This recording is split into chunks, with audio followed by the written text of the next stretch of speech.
Hi, this is Phyllis with an update of my second win, Grown Folks Woke Presentation 1.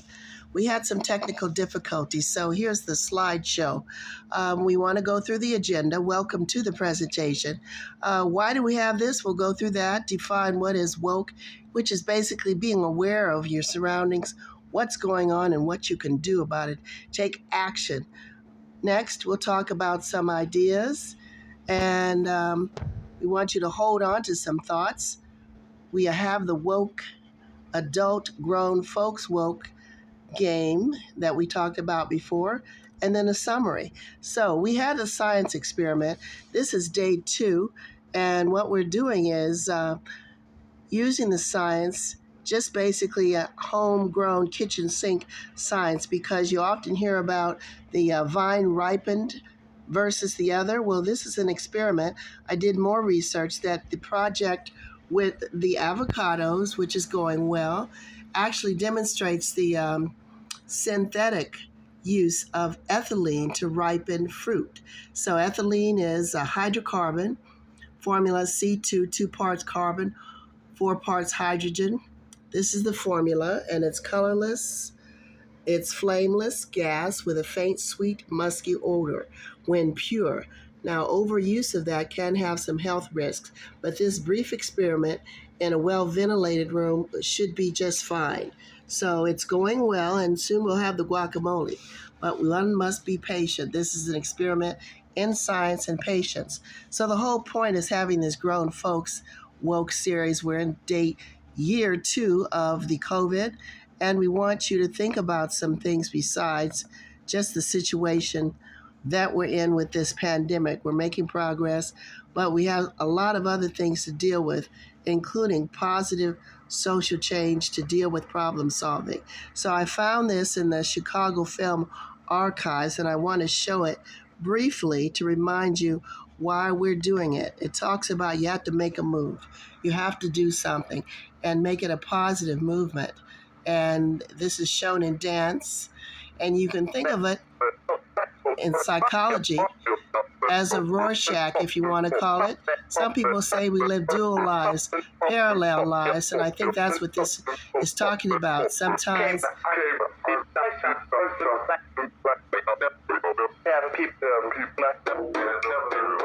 are we in a parallel world, or what are we going to do to make the changes? Just take a few minutes to look at this. And what are we doing to make a positive change things, make it better? You got to make a move, take action. Again, this is for adults, grown folks. Make a move, stay healthy, stay alive. And why should we keep doing the same thing? Make some changes.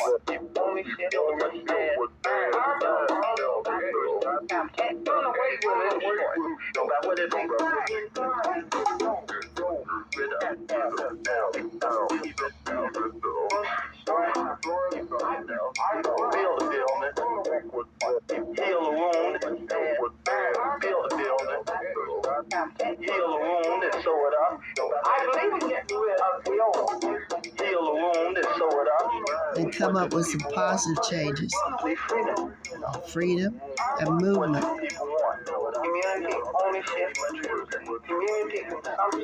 Thank you.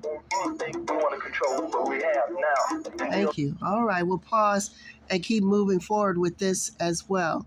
So again, something to move on, something to think about, and we'll keep moving this presentation forward because we want to make some changes.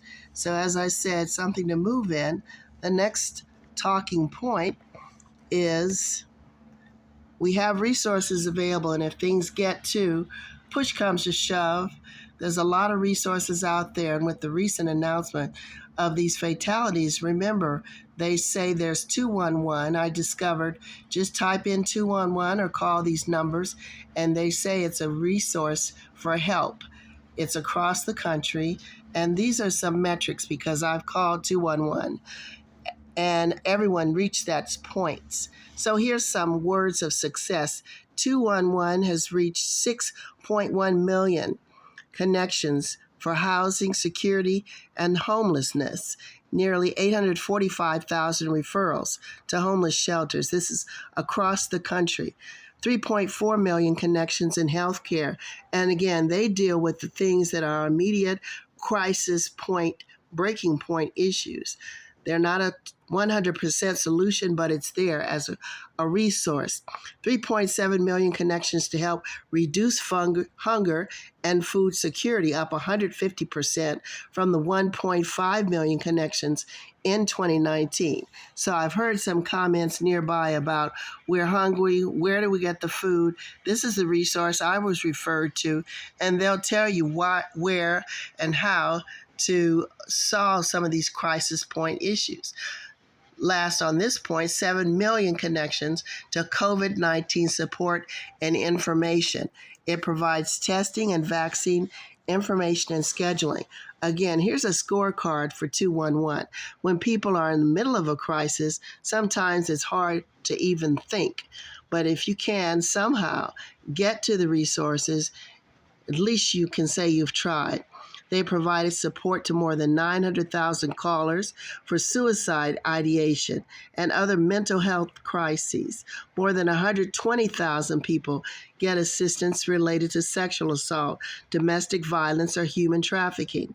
Made more than 600,000 connections to disaster services like shelter, emergency food, evacuation assistance, and more than 170,000 individuals have found support for addiction recovery. So if you're in the crisis or coming out of the crisis, or someone asks, well, what have you done?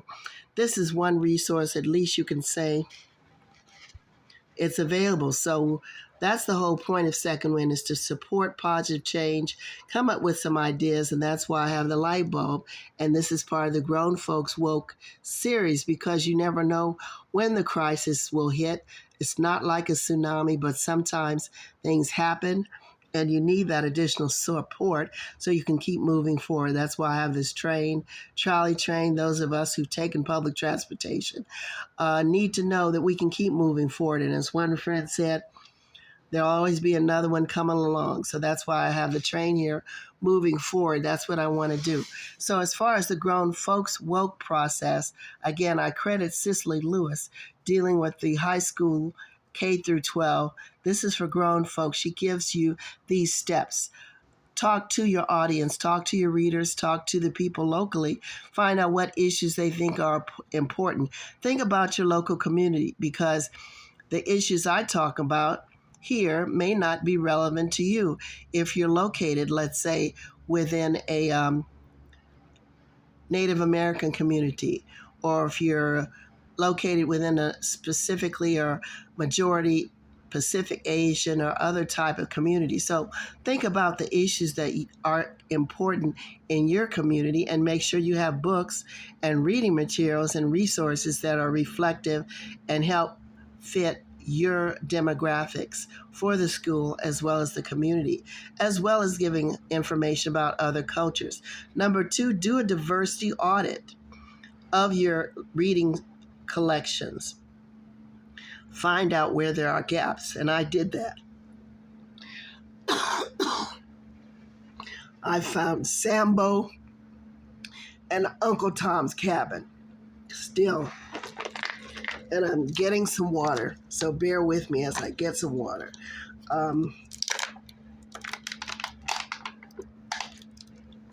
How many books do you have by African American authors that are not about slavery and that are not about the civil rights movement? You can look at websites, and I added several books from a collection at the Paris Expo put together by W.E.B. Du Bois in 1900 that reflect African American doctors, dentists, working in science, working in the laboratory, as well as blacksmith. And if you look closely, they're female blacksmiths, and that broke the mold for me because I thought only men did blacksmithing. So look at things that are outside of the box, break norms, and that's the whole point, is to educate. So I did a more search. We have Super Bowl coming up because some people are hooked on sports, but let's make sure no one's left behind, because NFL is a big deal. especially for these next 2 weeks. There was a class action lawsuit that I found, and I want to mention during this talk about NFL and Super Bowl because NFL used a concept of race norming, or assumed that black football players had lower cognitive functions than white players.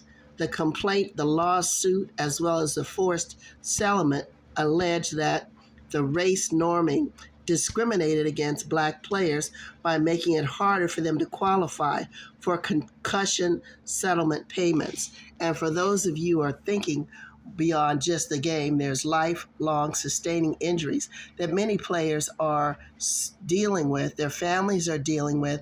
And if 75% of the players in NFL are African American, this is something worth considering and an issue not only locally, but wherever you see football and sports players. I'll continue. On a whole, there's a letter and an agreement that forced a settlement, asked for increased transparency and more participation among NFL and black former players, and suggests implementing a advisory committee and informal review. Many players feel burned by the race norming issue, as well as confused by the denial of benefits for significantly impaired players. For one, the business points out that no black players, who are the primary stakeholders in this situation, were involved in the race norming agreement. So this is an ongoing legal issue, as well as long-term disabling threat and disability. Yes, they do make significantly higher salaries, millions sometimes, while they're playing, but that can be a short-lived experience that has lifelong consequences for the players and their families. So the wives as well as their children were involved. Some other local issues I found, you can also look, as I do, at my local decision makers and leadership. Emergency rental assistance by the housing department.